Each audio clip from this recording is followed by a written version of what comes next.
Hello, crafty friends. My name is Jessica, and welcome back to my channel.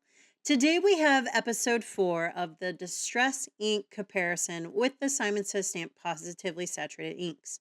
Now, I can't talk about ink blending without talking about my favorite paper. That was Simon Says Stamp 130-pound cardstock, and it is my absolute favorite cardstock for ink blending, whether it's oxides or dye inks.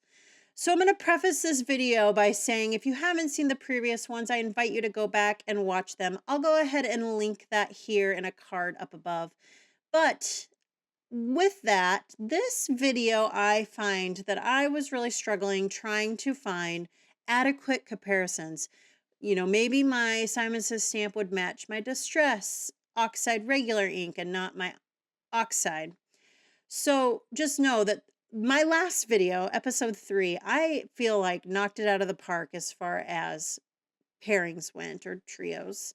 This one, we struggle a little bit, but we're going to go ahead and get into it. So I started off with Simon Says Stamp Sky. That is a dye-based ink. Then we went in with Distress Ink Stormy Sky and Distress Oxide Stormy Sky. Now, what I'm finding is the oxides and the Distress inks are really where there is a lot of differences.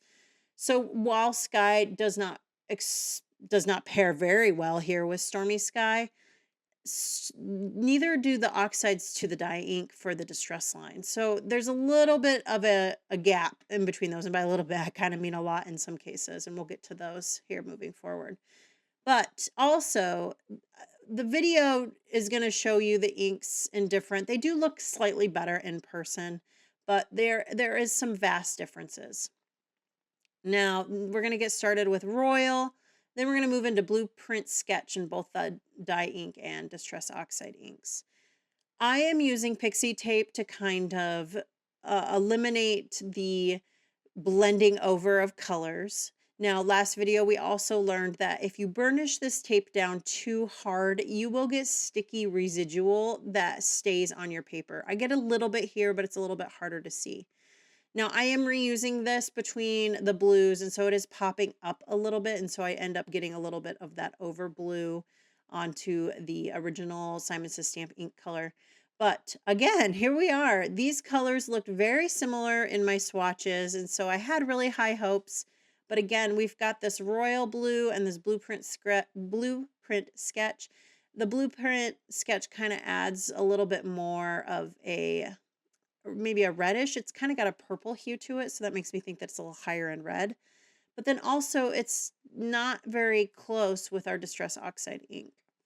So we're getting those big waxes and wanes between the two colors. I don't know if that's the right verbiage. But now we're going to move on to some purples. This is probably the most diverse. I'm going to say probably the purples in general are pretty diverse. I thought these colors would go really, really well together. They're both kind of in that red purple family where they're a little bit more of the pinky side versus the blue side. And we went ahead and laid down Orchid, and then now we're going to do Wilted Violet. Now, I do have a little bit of a surprise here where I'm putting that tape on top of the Simon Says Stamp ink. And so I had really high hopes before I pulled that tape off to reveal the middle. But here we've got Wilted Violet, and then we're putting in the oxide. Look at how different these are. So Wilted Violet in dye ink definitely pulls more blue, in my opinion, where the oxide pulls more red. And then look, we have 3 very different purple colors. Now, these are beautiful together. These would be great on a lovely little purple ombre blend, but they are not vibing as far as trios that need to go together. And now we're going to wrap this up with Iris and Villainous Potion. And again, we're going to see that really big differences between these purples here as we lay them down. I'm reusing that tape. Be sure if you're going to reuse your tape that you wipe the tape off in between. That just ensures that you're not bringing that existing color over. It does stain, so that's what you're seeing here. I did wipe it off with a microfiber cloth beforehand, so be sure to do that so you don't have any of contamination between the colors. So Villainous Potion is very much a dark regal purple, and then in the distress color, but the oxide, again, we are showing a little bit more of a red saturation on the oxide ink, and then Iris comes in very blue. So another panel of very different purples. I'm going to try to find some more matching colors here in a little bit after I do a quick clean. Now just know I do use the same brushes for all of the color families. I use a dye brush for all the color families, and then I use a separate brush for my oxides. And that's because oxides do have a pigment quality. And if you use them on top of each other, it does eventually gum the brushes up. I had one brush set and I was using them very successfully because I do wipe off in between on my microfiber cloths, but eventually they do get gummy. And so I just decided to have two separate brushes for the two different types of ink. Now I thought I would go ahead and grab two other colors to see if we could get a better match. So I grabbed Pansy and I grabbed Cadette, and then we're going to go through here. So here's Stormy Sky, and Stormy Sky Oxide. They dried back a little bit, but they're still very different blues, especially that Stormy Sky. You've got a darker color and a lighter, but at least they're still kind of in the same color family.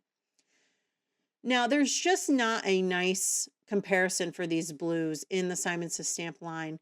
So Blueprint Sketch, after they dried, they ended up looking a lot like each other, but I could not find a blue that was going to match these in the closer way. I thought about maybe Dusk, but I used Dusk in a prior video, and it just, there isn't one in the line to compare. Now we have Villainous Potion Iris and Villainous Potion Oxides, and here's where I thought Pansy could come in and maybe look a little bit more like that oxide, and it did not. And then to wrap it up, we have Wilted Violet, Orchid, and Wilted Violet Oxides. Now these did dry back a little bit, so Orchid and Wilted Violet Oxides do end up looking a little bit better. And that's the video for today. Be sure to check out the description box below for all of the links. They are affiliate links, and I just want to let you know to have a great day.